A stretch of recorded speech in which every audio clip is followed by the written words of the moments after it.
For the last 25 years or so, teacher Andre Gerard has tutored children who need help with their studies. During some of his sessions, he has encouraged his students to read essays about fathers. His tutoring sessions gave birth to a diverse collection of essays and poems, a literary anthology of stories about dads written by some of the best writers in the world. It is called Fathers. It is my pleasure to welcome Andre Gerard, publisher of Patrimoine Press, to Studio 4 to tell us more. That's hard to say, Patrimoine. You say it a few times and it comes easy. It comes easy. And did you invent that word, or is it a real word? No, I coined it. When I was researching this book, I found that a number of people felt that there was a need for the word. And because there are hundreds of father stories, father essays, and now father books. I mean, this year alone, there's been over a dozen father books.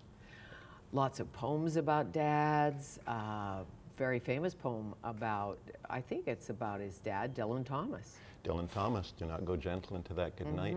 Margaret Atwood has an amazing, well, a number of amazing father poems. Yes, she's a wonderful poet. Some people don't know what a wonderful poet she is. My friend, who likes her very much, says she's a better poet than she is a writer. Dare you say that? I agree. Do you agree? Oh, yes. Oh, you have to read her poetry. Good as Surfacing is, or yeah, her poetry is magnificent. Yeah. But Don't Go Gentle, Do Not Go Gentle Into That Good Night is about Dylan Thomas's relationship with his father, which wasn't all that great, or what?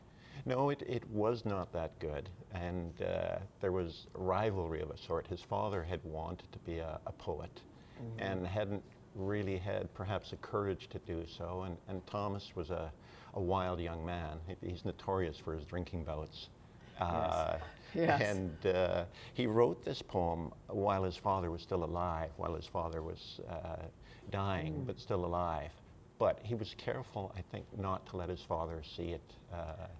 So that's one of the things when you're writing about your father, the things you say, do you share them with your father? Some of the writers did. In fact, I have a poem of my own in the book, and I shared it with my father. And what was his reaction? Tell me about your poem, firstly. As with many of the writers, the poem is just as much about my mother as my father, because we talk about fathers and Father's Day and Mother's Day, and we sort of, it's cut and dried, right? But really, parenting is a team job. And how we perceive our father often has a lot to do with our mother, or vice versa. Very much so, because sometimes our fathers were absent. On the golf course, in the bar, not home, working hard, but never really around. Sure, and also, you know, when you're part of a couple, you bring out the best or the worst in each other, and you're different with your partner than you are with somebody else. So Alice Munro, for instance, talks about going to see her father at work and being amazed at discovering this different man, this man she didn't know, who is much more relaxed, much more comfortable.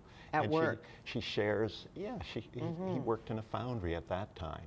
He'd been a mink farmer and many other things, but at this point in his life, he's working in a foundry, he's with the guys in the factory, he feels comfortable. She feels comfortable with him. How wonderful. A new father. Yeah, a father you don't know. Yeah. A father who's been to war. A father who's been to war that you may not have known while you were growing up for 4 years in your life. I mean, we have many fathers. You know, we've got the father when we're 4 or 5 years old, and often he's a godlike father, maybe a benevolent God, or if he's got anger management issues, he's an angry God. We grow up in our teens, and then we rebel against that image. We reshape them. As we get older and have to look after our parents, we have new fathers again. Sure. Well, as Mordecai Richard said, he wrote letters to his dad and always asked for money, basically. And when it all came back, he was giving his father money. Yeah. And he got the floppy Richler ears and all of that, but his dad was a junk man. Yes, very much so. And Richler, his story is amazing in the sense you have of the father becoming somebody to be protected, to be taken care of. Yes. You know, Richler he got into fistfights with his father at one point in his life, and yet when he's when he's writing about him, he's very gentle and caring. Sure, and forgiving. And forgiving. And forgiving. And whether you forgive your father when he's alive or when he's dead, it's an important thing to do if you have to forgive a father. It's a day to celebrate a father, for sure, coming up. But why did you pick these writers? You've got Pulitzer Prize winners, Nobel Prize winners, Governor Generals. I used a couple different filters, but the main one was the quality of the writing. The writing is amazing. Yes. And also, as I went on, because I was so interested in the writing, the transformative power of writing, how people change their lives through writing. As I say, you've got many fathers, and when you start thinking about your father, you discover more about yourself, about your father, about your society. So take, for example, Afro-American writers. Early Afro-American writers are writing often very angry about their fathers and the waste and what race has done, the barriers that are set up. And you come to somebody like Rita Dove, who's a Pulitzer Prize writer, Yes. and she writes this amazing poem in which she says, "Now I understand why you bothered, Father." Her father had been a chemist. He'd studied to be a chemist, and he had to work as an elevator operator at Goodyear because they wouldn't hire him as a chemist. And then he fights to become a chemist and eventually succeeds. And she's free to write poems that aren't just about race or color. Right. She can write about herself. Sure, because her father fought the battle. Yeah. Very much so. You open with Doris Lessing. Yes. And you said it was no contest for you to put her first in the book. Why her? Well, her introduction, she says we use our parents for love or for hate. And one of the reasons I wrote this or compiled this book, I didn't write it. I wrote the introductions, I wrote the biographies, but one of the reasons I did it was I was having a tough time with my own kids at the time. You know, my daughter, who we had been great friends up until age 10 or so, she decided I was public enemy number one. And Daughters do that. Yeah. We're breaking away. But it wasn't easy for me to deal with. You know, suddenly I'm a monster and I'm hurt and I'm becoming the child. I'm lashing out too. You know, she hits me, I hit her back, and you know, not physically. No, but emotionally. Yeah. Yes, and then you come to some form of deeper understanding eventually if you're aware. So many of our fathers didn't tell us anything about them. No matter what we asked, they just couldn't talk about hopes and dreams and show their soft side. It was like, you know, the real men fathers, like, I'm a real guy and I certainly don't talk about that. Get in the car. Yes, and some fathers have secrets too.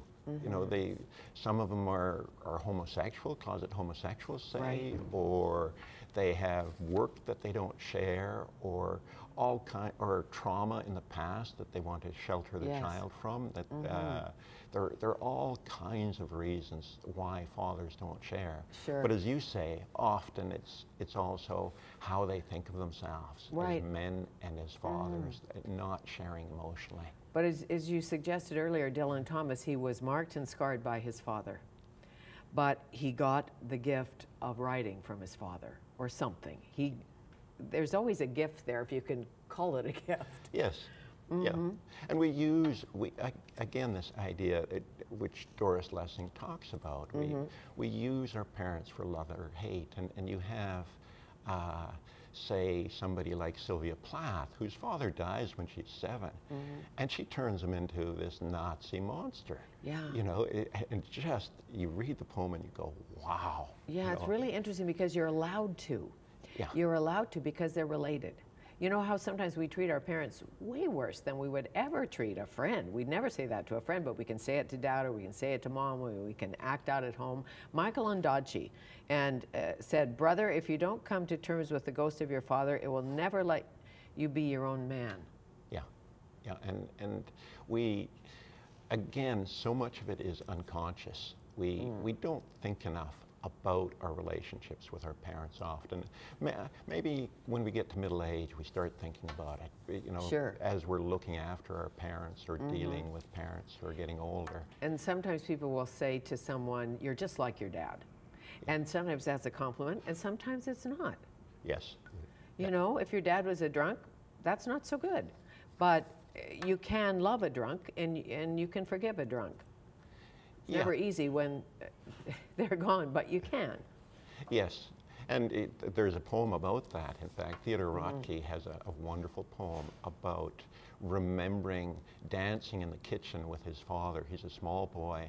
His father's hurting him a little bit, but he calls it my papa's waltz, and it's full of love, and yet the father is drunk, the mother is angry, and there's so much love and forgiveness in the poem. That's interesting, isn't it? It's a special bond. There's no Yeah. question about it. If you have an abusive father or a loving father, they have so much impact on our lives. Yes, yeah, positive or negative, and often it's a matter of chemistry as well. Sure. You know, your personality may not be the same as your mother or your father's personality, and what works wonderfully well for one child doesn't work very well for another one. You know, and as a parent, of course, that's a huge job. You've got to be huge. flexible. And when you tutor your kids, when you were tutoring and got this idea, and so many of their dads were gone, Yes. right? Yeah, I have They a were lot like of Asian astronaut students. kids, a lot of Asian yeah. students whose fathers were not in the country. That's correct. And some of them were acting out. They had anger, depression. One young man told me for several months that he had a brain tumor. Another one refused to talk for about 3 weeks. And I mean, reading these essays with them didn't work any miracle cures, but it gave them perspective. I'm sure some understanding. So the Jericho Dad Walk is this Father's Day, Sunday at 10 a.m. at the Jericho Sailing Center, and you'll be there. That's correct. We're having this dad walk, and in cooperation with the Arthritis Society, and it's to raise awareness of arthritis, but also to give the family a chance to go out and celebrate Dad. Celebrate Dad. Dad can do whatever he wants on that day. That's right. Can't he? He can sleep in. He doesn't have to walk the dog. But spending time with the kids is the most important part. You bet. You bet. I bet you're a good dad.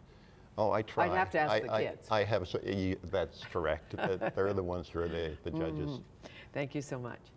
Andre Gerard, Fathers, a literary anthology, Alice Munro, Winston Churchill, Margaret Atwood, and some of the luminaries.